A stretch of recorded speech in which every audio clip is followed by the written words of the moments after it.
नमस्कार मित्रों, eleven classes के YouTube प्लेटफॉर्म पे आपका बहुत बहुत स्वागत है।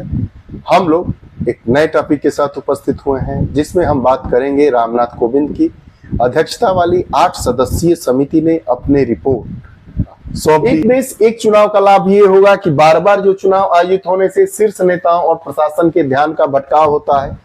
समझ लीजिए कि केंद्र में अगर भारतीय जनता पार्टी की सरकार, गठबंधन की सरकार है, उत्तर प्रदेश में भारतीय जनता पार्टी गठबंधन की सरकार है, अगर यहाँ पर चुनाव हो रहे हैं तो कहीं ना कहीं से जो केंद्र की सरकार होगी वह अपने कार्यों को करने में, अपनी योजनाओं को लागू करने में कहीं ना कहीं से थोड़ी सी कमी आएगी, तटस्थता की कमी आएगी।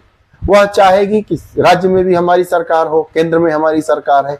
दूसरी अगर पार्टी की अगर राज्य में सरकार होती है और केंद्र में दूसरे पार्टी की सरकार होती है, तभी भी मत वैमनस्यता का विचार जरूर ही उत्पन्न होगा जो कार्य को आगे ले जाने की दिशा में सकारात्मक रूप से उपयोगी साबित नहीं हो सकता है।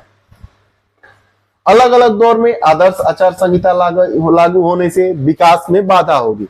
कल 3 बजे चुनाव आयोग का भाषण होना था और भाषण हो भी गया और क्या आदर्श चुनाव संहिता लागू हो गई, तो उसके पहले उसी दिन लगभग हजारों करोड़ की योजनाओं का शिलान्यास कर दिया गया जो आनंद फानंद में उठाया गया कदम कहा जा सकता है।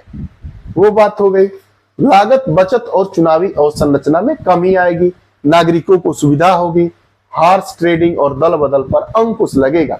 हॉर्स ट्रेडिंग मतलब समझ रहे हैं? हॉर्स ट्रेडिंग मतलब विधायक और सांसदों को खरीद फरोख्त के अपनी सरकार बनाने को हॉर्स ट्रेडिंग कहा जाता है। दल बदल पर अंकुश लगेगा कि जैसे आप देख रहे हैं उत्तर प्रदेश में कुछ ऐसे नेता हैं जिनके पास कुछ जातिगत वोट हैं। वो कभी इस पार्टी के बारे में, किसी उस पार्टी के बारे में, कभी जिसको गाली देते हैं उसी के साथ जाकर मंत्री बन जाते हैं, कभी उसके द्वारा लात से मारकर खदेड़ दिए जाते हैं। तमाम तरह की आप हरकतों को आप देखते होंगे। अभी आप भी देखे ही होंगे बिहार में मुख्यमंत्री की किरकिरी कैसे हुई।